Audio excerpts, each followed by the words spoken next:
Good morning, everybody. Good afternoon. Good afternoon. Welcome. I'm Sophie, a broker development manager at Flock. Excited to be here with you all today.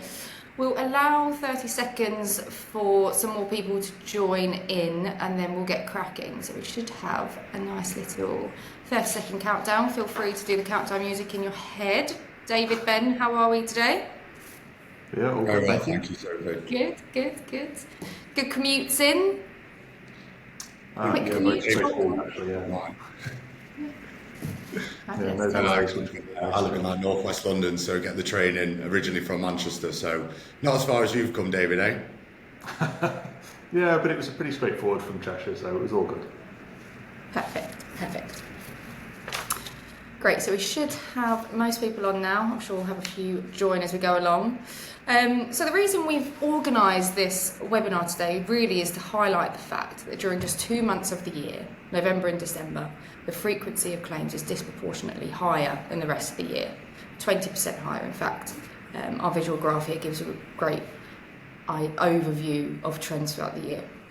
It's a huge opportunity for us to discuss and explore ways to really help reduce these risks for this peak period, managing fleets and ultimately mitigating the negative impact this will have on this current period.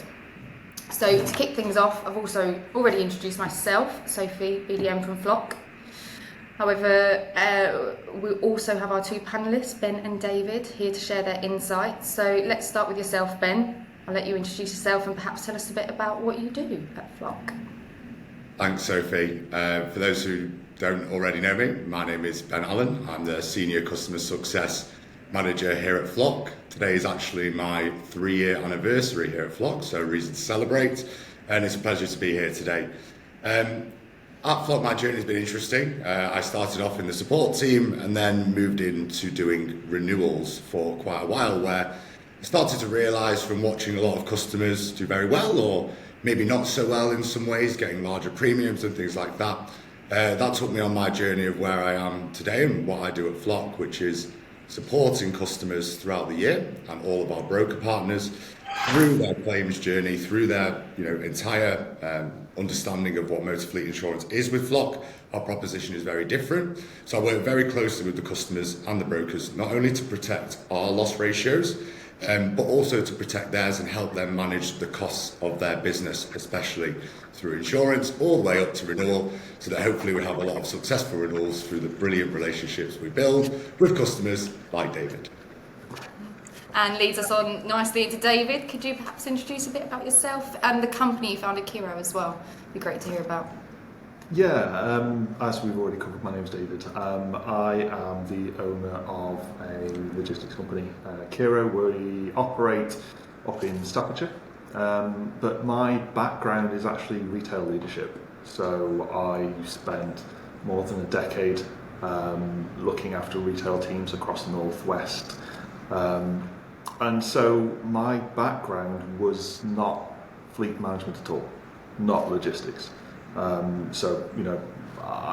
knew all about managing teams, managing people, managing locations, but I came into this with very, very little experience in dealing with fleet insurance, accident management, accident reporting, things like that, which will tie in quite a lot with what we're going to go over today, I think. And could you also share maybe a little bit about how you work with Ben and Flock to manage your fleet? Sure. So in terms of our journey since we launched, our first insurance year was not with Flock at all, but we have been with Flock for the 3 years that followed. And our experience for those sort of first 2 policy years was very, very similar. It was quite sort of hands-off. We took the policy, we paid it, we reported claims, and that was the gist of the experience. And then in years 2 and 3, Flock completely changed their approach, completely changed their relationship with us as a business. So that's when I really got to work quite closely with Ben. And I was able to fill in quite a lot of gaps I was able to build knowledge and understanding that I previously had no appreciation of. And I got to understand why things like time to report was so important, because nobody explains that to you. There is no handbook that says, hey, this is how to run a great fleet policy. So the last 2 years have been invaluable in terms of the value we've got back from Flock has been massive, and it's allowed us to get an exponential improvement in our team's performance, both on road and also with the way that we can deploy the data that we have access to. Great. Thank you for that, both.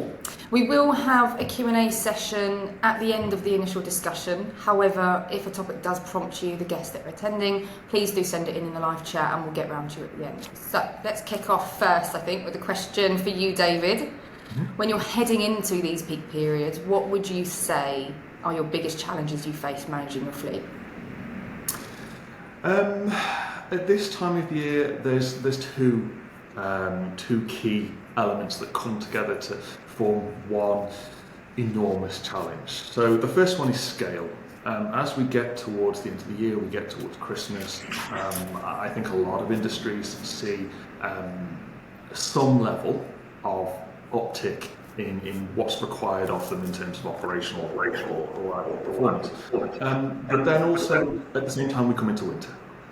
So what that effectively means as a fleet manager or as a logistics business, you have new drivers coming in who have maybe no experience whatsoever of driving a goods vehicle. Then you've got new vehicles. You have to ramp up your capacity. So that may mean that you're infleeting new lease vehicles or even rental vehicles. And then you've also, at the same time, you've got experienced drivers who are seeing an increased demand upon them, whether that's additional working days, whether that's additional parcels or shipments that they're carrying. And then you combine that with the fact that it's getting colder, it's getting darker. Other businesses are changing the way that they're working. We have to adjust for daylight saving. And what that comes together to form is a significant step change in the way that you run your business for a very, very short period. And that increase in output may only be over the course of 4 weeks, where you may have to double your output capacity. And then it's only sustained for maybe 12 weeks, and then it's gone. So those big challenges come from scale, and they come from external factors like the weather. And it's our job to really keep control of that and make that journey a successful one. And Ben, why do you think it's so important for fleet managers and insurance companies to address these issues? Every year we have the same problem, and where this November and December time comes, like David, you just alluded to, darker nights, bigger scale, this tends to be make or break for most, if not all, of the fleets that we insure here at Flock, where 9 months of the year things can be controlled, and it's really important that as scale ramps and as the weather changes, these issues are addressed on a daily basis to ensure that 2 months of the year doesn't destroy 9 or 10 months of very good work throughout the year, because you tend to, as something grows, you don't want to experience those growing pains and therefore see the problems that come outside of that. In 2 ways, these problems can surface, both within insurance, in terms of claims and premium, but outside of that, and that's how we'll talk about addressing these issues in particular. So within insurance, like you said, David, more drivers, rental vehicles, and potentially less control in these months means that, coupled with the factors such as weather, there is a higher likelihood of more claims within this time. We see typically, the average frequency for a courier business is around 40%. We've seen from the visual you showed, this will increase across the board around 20%. but the average customer can see an increase in claims frequency and their risk within this time. If you have more claims in this time, then naturally your premium is at risk of increasing at the end of the year in line with the number of claims you have. So mitigating these losses now will help you to control your loss ratio, have less claims, reduce your claims costs, and the rest of the year up to renewal should be easier as those drivers can go back, those vehicles can go back, and the weather begins to adjust slightly, and the days then get longer, and it begins to get brighter. So it's pretty obvious within insurance why ramping can lead to more claims given the additional vehicles, etc. But outside of insurance, it's about how you control those costs as, like you are, David, the business owner. We've discussed this before, correct me if I'm wrong, your time is very valuable, my friend. And as a result, the more you have to do around claims and damages, dealing with drivers, that's an operational cost to people's business. I know, David, you, for example, you've got many other projects, you like to get involved in tech and things like that. And focusing on that sort of stuff and managing the fleet in that way is far more potent and valuable for you than constantly chasing damages, drivers, repairing vehicles. And that will take up more of your time, which can be better spent and resourced elsewhere. On that point, it's really important that to control that damage spend, that will help you manage your profitability as a business. The more the drivers bash the vans, the more the drivers have incidents that require you to deal with a third party, then again, you're spending more money financially repairing those vehicles and with your time. And by addressing these issues, the bottom line is not affected as much by constantly having to maintain vans, deal with additional staff. And through those things, you'll be able to become not just profitable in terms of your insurance policy and not having those risks, but also outside of insurance. But I think the main factor, especially for someone like you, David, is if it goes wrong now, in the time of make or break, you've then got a buffer of 6 months where you may have sleepless nights and the worry of having claims because you can't have that many more. So the better you do now, the easier it is for the rest of the year, and you'll be able to have a lovely night's sleep and enjoy the winter and Christmas.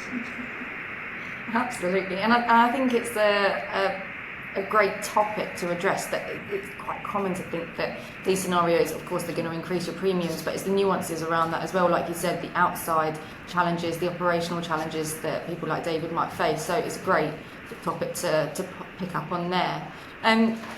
For you, David, I guess, what advice would you give to other fleets for this period, and what processes, techniques have you found useful to overcome these particular challenges? So, the biggest difference that we found was simply making it part of the conversation.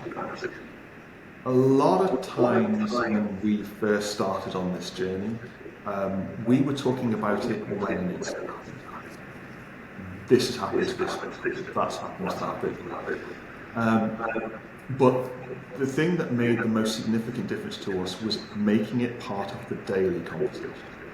And there has to be a tie-in to what you're discussing with the team anyway. If it's visible that the safe driving element is important to you, if you don't give the team the opportunity to forget that the way that they're behaving whilst they're out on the road has a material impact, not just on them, but on the business and on everybody else that works for that business. That was the way that we were able to net an improvement from the team overall. It's really just a case of keeping it present, not just in the driver's mind, it's also the leadership. So if I'm talking about it to my leadership team, then I'm saying to them, right, I need you guys to be talking about it to the on-road team. Then it's all the way through the business. It becomes intrinsic to the way you do your operations.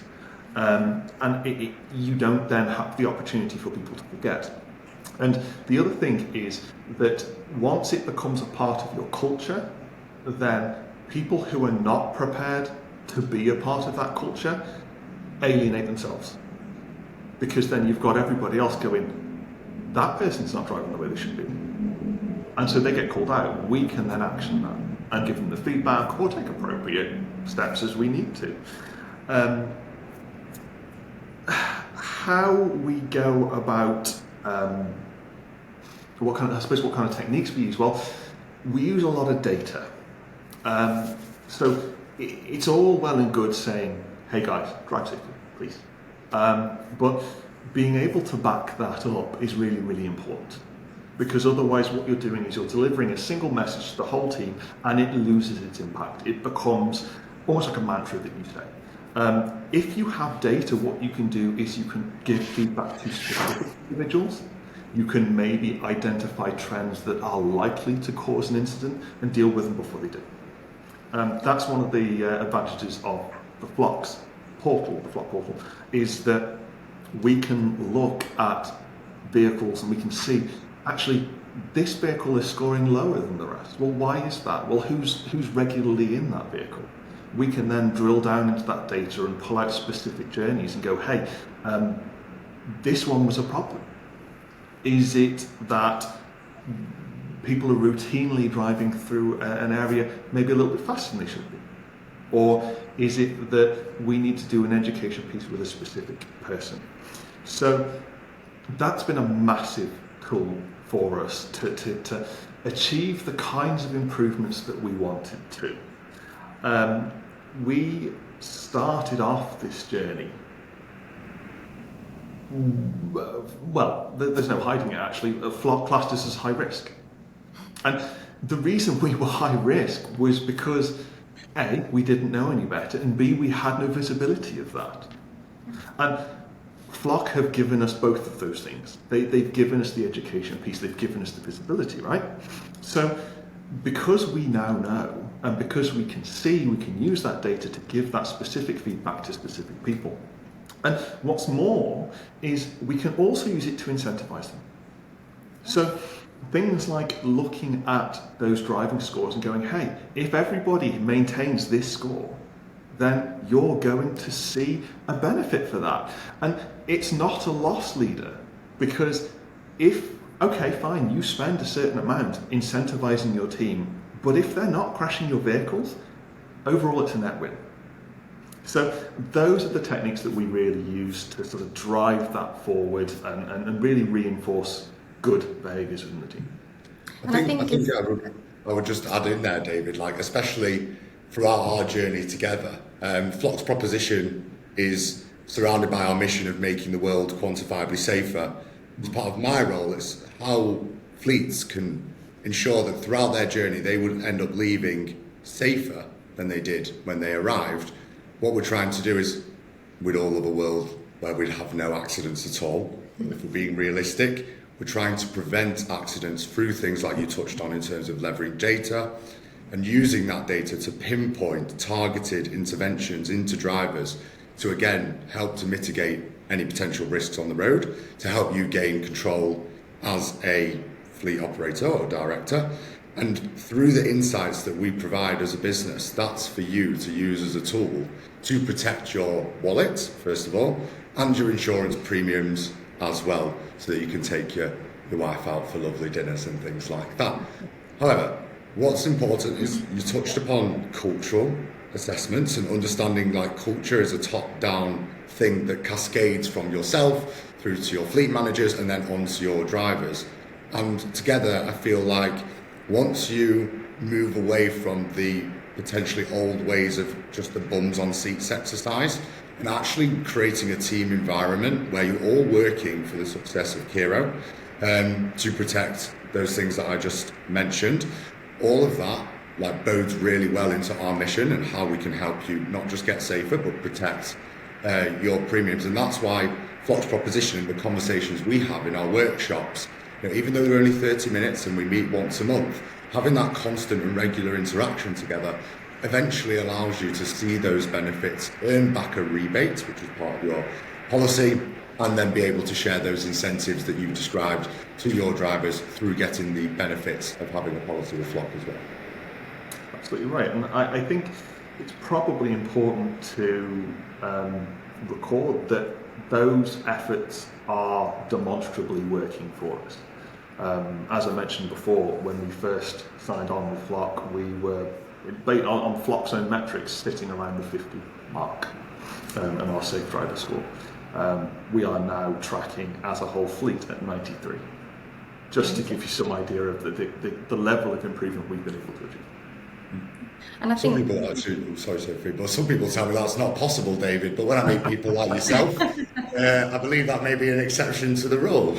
And I think as well, touching back on the cultural part that you mentioned, I think it's almost imperative that you have that.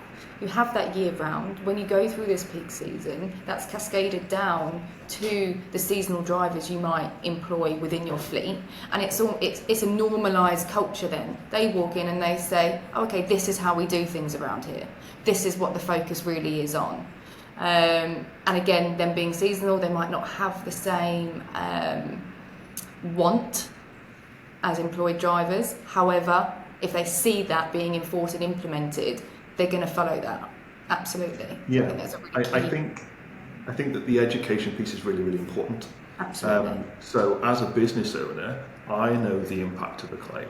I know the impact of a late reported claim. But the fleet managers need to know that too.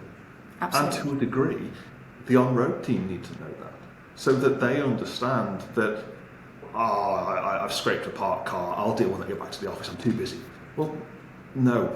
And they need to understand not just that they can't or shouldn't do that, but they also need to understand why. Absolutely. You know, these people are intelligent people.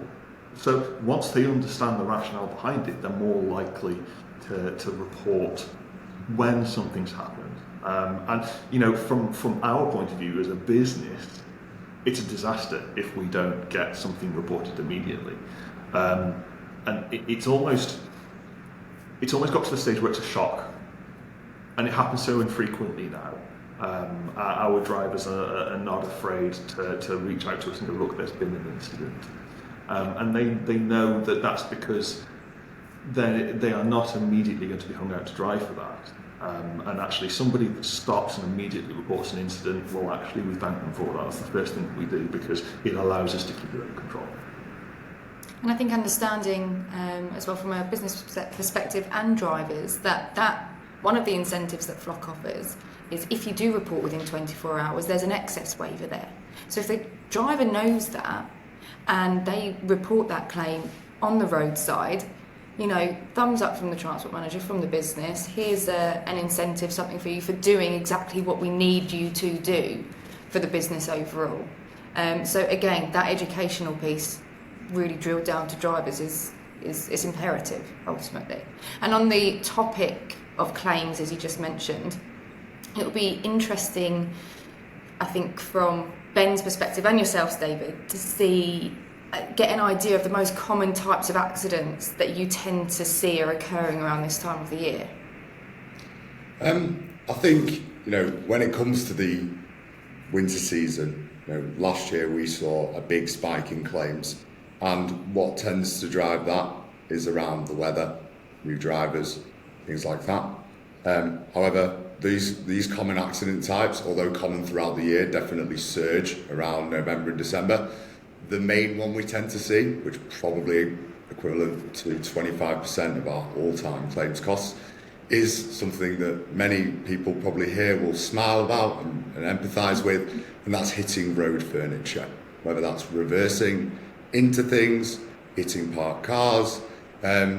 Often these incidents can be avoided, but it's darker and it's harder. And with the pressure of the deliveries that may need to be done over Christmas, you know, we understand the nature of the beast, but the number of manoeuvres that drivers have to do a day means that there's a much higher risk of them banging the van into something else, whether that be third-party property, or like I said, things like gates, lamp posts, whatever that may be. That increases the likelihood of claims from third parties for their vehicle damage and the credit hire aspects that come from damaging people's cars from reversing into them. But also, like I touched on before, the small damages, lights, panels, bumpers, things like that, and especially like we touched upon before around the rental vehicles, they're being given to you. So there's got to be a higher element of care given around these vehicles. So it's making sure that, that's looked at as a particular thing. And I know we're going to talk about how we can sort of prevent these accidents going forward. The other one I talk about would be just hitting people in the rear. The stopping distance within the winter months is slightly reduced because of the changes in weather and potentially lapses in concentration, things like that, which ties in to most of these things. But we do tend to see a lot more accidents of people slamming into the back of people within these 2 months. And David, is there anything that you would add to sort of what what we see as an insurer from you as a client perspective? Our experience of claims, particularly at this time of year, is they are almost exclusively low speed. So we haven't got people running vehicles off the road on the motorway. That's not what's happening. It's, I was just manoeuvring and I clipped a wall, or I was just trying to get into this space here and I've just scraped the front quarter of this BMW M5. Those are the types of claims that we see most frequently.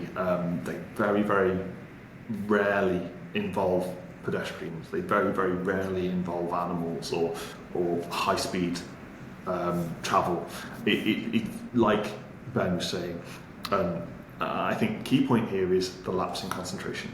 And the thing we've got to remember is that the people that are driving these vehicles are not just going for a drive. They have a job to do. So these people may have 200 parcels or 200 shipments or stops that they need to make in that day. Especially at this period of the year where it's a lot, it's a lot busier, essentially. As we said, with scaling, maybe they've got more. And so not only are they trying to watch out for that BMW and watch out for that tree, but they're also trying to watch out for number 17. And they're also trying to watch out for an appropriate place to stop and park. So, and then combine that with the fact that it's dark at 5 p.m. They're actually doing something that's quite challenging.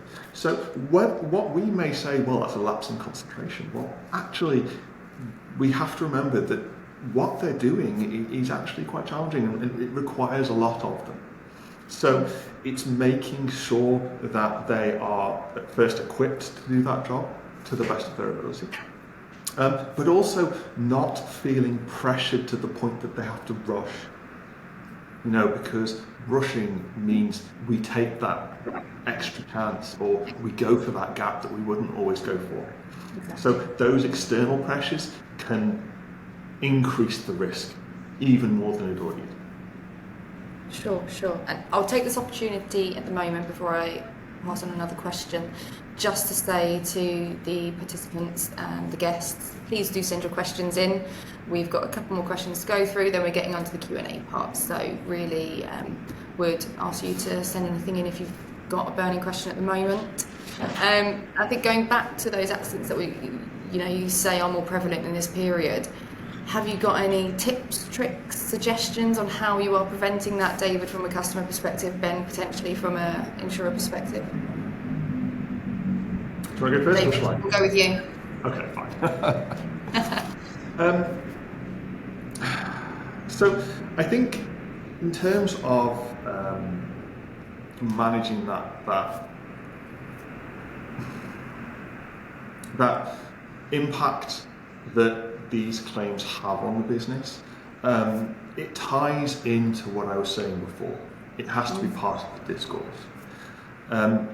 When we first joined, and I'm going to keep making this comparison because it's actually really, really relevant. When we first joined, not only was our safety score really bad, so was our time to report. Our average was over 30 days, which is kind of a long time when you think about it, isn't it? Somebody's crashed a van into a vehicle and a full month later. You let them know about it. It's crazy to think about it now in terms of where we are and the way we operate today, to think that actually we would leave it for so long before those claims would come through. So to me that feels like madness. Now it's a day. Like our claims are always within that 24-hour period. But that only comes from that cultural piece.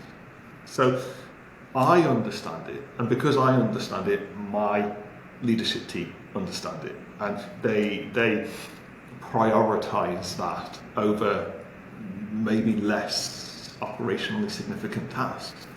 And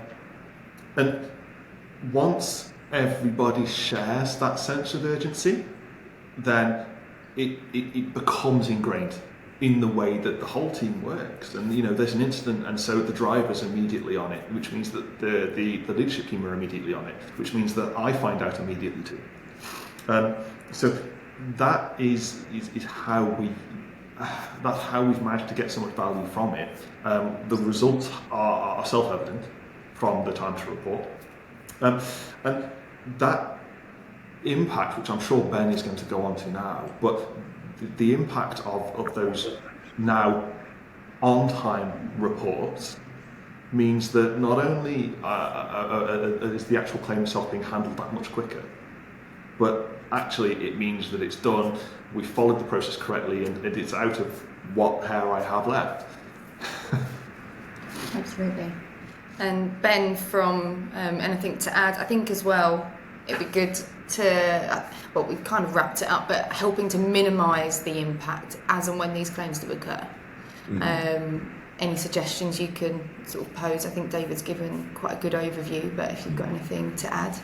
Yeah, I think, with regards to especially like the tactics you employ and others as well, that constant communication, whether that be through briefings, WhatsApps, one-on-ones with drivers, to get them on board with like your mission and what we're trying to achieve, to keep an eye on safety, but also to try and mitigate those lapses in concentration. I'll always go back to, we understand the nature of the beast, it is hard. So a phrase that always stuck with me throughout my whole life was, if in doubt, chicken out. If the gap isn't, big enough, then don't take it. Better to not take the risk than to damage the van. We've given loads of tips out, whether you can find those on flockcover.com and some of the literature that we provide on there. But the training part at the beginning is really crucial. Everyone will tell you they can drive, but can they park? The new drivers are a risk. Your existing drivers you will know and you will trust. So pinning that down through ride-alongs, or even, as I know some people do, they will actually get new recruits to come back to the depot and park between two cones and have a parking test, just so that you're comfortable that these people can manoeuvre a 3.5 ton van. I mean, I'm 28, I've hit a parked car, I've reversed into a wall. These things happen, but giving you the peace of mind that the person you're employing is not going to have these lapses in concentration. And reiterating some of the obvious things, don't be distracted by your mobile phone. Sounds so obvious, but through manoeuvres, this is where the issues may come. And also making sure that with regards to things like stopping distances, really pinning down on defensive driving techniques, such as leaving enough gaps, maybe a 2 to 4 second delay in terms of that, so that because the stopping distance may be reduced due to weather conditions, the drivers leave that distance to make sure they're not hitting people, especially when they're coming up to lights and roundabouts. That's where we tend to see a lot of incidents. On the reporting piece, this is massive when it comes to us being able to control claims costs. The quicker we receive the claim, the quicker we can intervene with that third party and offer services for repairs and alternative vehicles at our cost. If we don't receive the claims, like what you said, David, drivers are either in fear or managers, maybe it may wait till tomorrow, we lose that window of opportunity. And should we receive late reported claims, then what we tend to see is that there is a perceived risk at renewal that fleets who aren't diligent with reporting and have constant allegations against them, we would perceive that there would be more incidents that we may not know about that have happened when we look to price your risk at renewal. So reducing that risk and showing us your level of diligence through the hardest period of the year tells a great story on how you manage your business, how you get your drivers to be open and honest. And I think that's the main thing. It's encouraging drivers to work with you and not be afraid to report the incidents. If anything, it's better as the business owner, David, that you know about the incidents in your fleet rather than, and I know you'll definitely nod your head with this one, somebody just chucking you back the keys and then potentially leaving without telling you. And actually, I wanted to add something to that, actually. So in previous years before working with Flock, incident reporting was a lengthy process. We have a sort of hotline that you'd phone, you'd wait on that hotline for 45 minutes until somebody could eventually answer it. They wouldn't ask you all the relevant questions anyway, and so you get a follow-up email asking for the bits of information they didn't provide for indemnity. And this process would be drawn out beyond a reasonable span of time. And so when Flock introduced their online reporting, that was transformational as well, because we could do in sub 5 minutes what took us an hour before. We can provide all the information, we can provide all the documents, we can get all of that logged straight away, and then it's gone. And that, night and day, compared to the previous process. And that's another thing that's made it easy for us to manage this claims reporting process, is because unlike other insurers or claims handlers, Flock does not have a hostile approach to reporting, whereas there are businesses out there where that hotline and that hour wait and then that person that actually doesn't care whether you're on the phone or not, completely unhelpful. So Flock's approach to that is just a massive improvement. We do have those. Oh, sorry, Ben, go on. I was going to say, like, we've done so much work, David. Like, when I first met you and we saw that time to report was at a month, and we did that educational piece, coupled with, you know, some of the problems that we identified on why claims were reported late, such as inefficient process, drivers maybe not telling you or in fear of doing so, and a lack of understanding across the business generally in terms of why it's important. So through our sessions and the information that we've provided, coupled with our fast online reporting form, like we said, your time is expensive. We've narrowed that down to 5 or 10 minutes now, like you said. Like you mentioned, Sophie, the excess reductions on vehicle damage claims. If you report them and are claiming for your own damage, you'll get a reduction on that. We have loads of other information, like a PDF on the most important details to get at the scene, and that in a digital QR code version, which you can order free of charge. It's simply a sticker that sticks into the vehicles, and rather like the old ways, David, where a driver may ring you and say, what do I need to do? You then explain it, and in that time the third party is driven off without providing their details. A simple scan of the QR code, seeing the information, acquiring it at the scene, and then giving it to you to log means it can all happen within the first hour, and that will give us and you the best chance of protecting your loss ratio, your claims costs, and not jeopardising anything in the future because of poor diligence or a lack of really rigid processes. And I think it's a really key point to make that there are multiple reporting channels. You know, what might work for one driver may be better for another. Having that digital online takes away the time and effort needed. The QR codes in the cars as vans as well, but also having that usual telephone reporting. You know, the 24/7 claims line, we still have that. But opening up the other channels allows drivers and customers, fleet managers, whoever, to utilise what works best for them to get that claim reported as soon as possible. Not only to sort of trigger the excess waiver, but to mitigate the costs, timeframes, everything. Exactly, and I'd just like to say, of course, we've changed the rebate structure now at Flock to incorporate the time to report claims.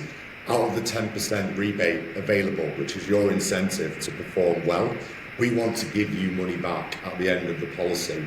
So 3% is based on, you know, to get that maximum, reporting all your incidents within 24 hours. So there's also not just money on the line in terms of jeopardising claims costs, but actually as an incentive and rebate for you, David, which will hopefully mean more holidays as well at the end of the year. Great, thanks guys. I think the last question I really had was about David, on how you've worked so hard on getting these claims reported quickly within your fleet. How have you sort of created that culture internally? What processes have you put in place to really drill down on reducing that time and risk?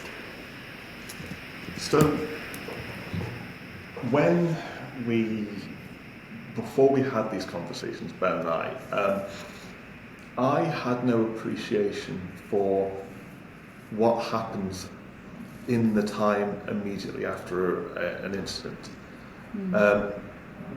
So Flock's job at that point, or maybe Ben specifically, was to educate me, so I could understand why time to report was important.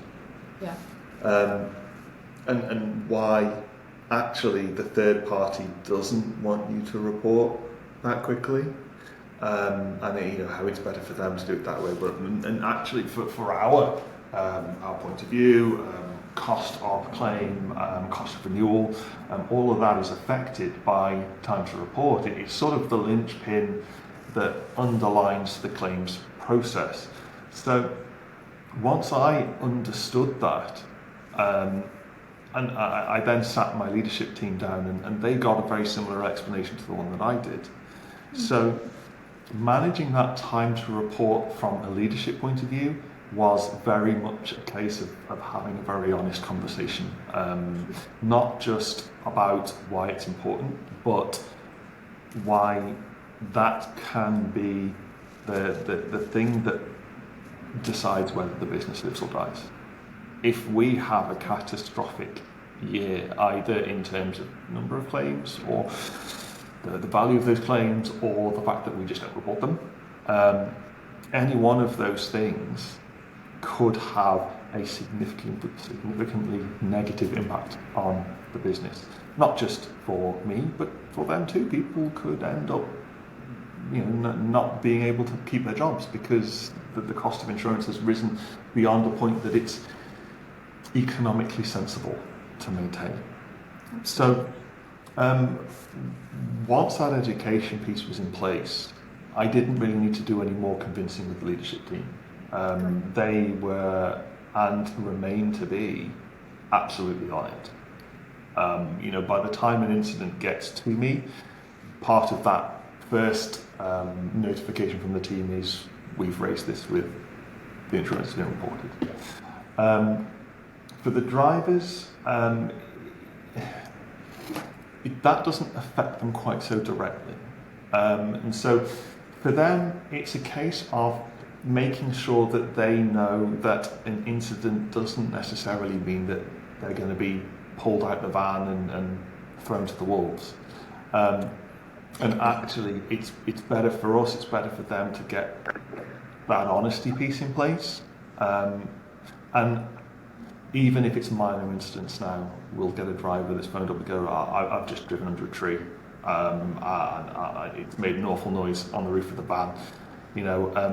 And they know that the response isn't going to be, well, you're fired.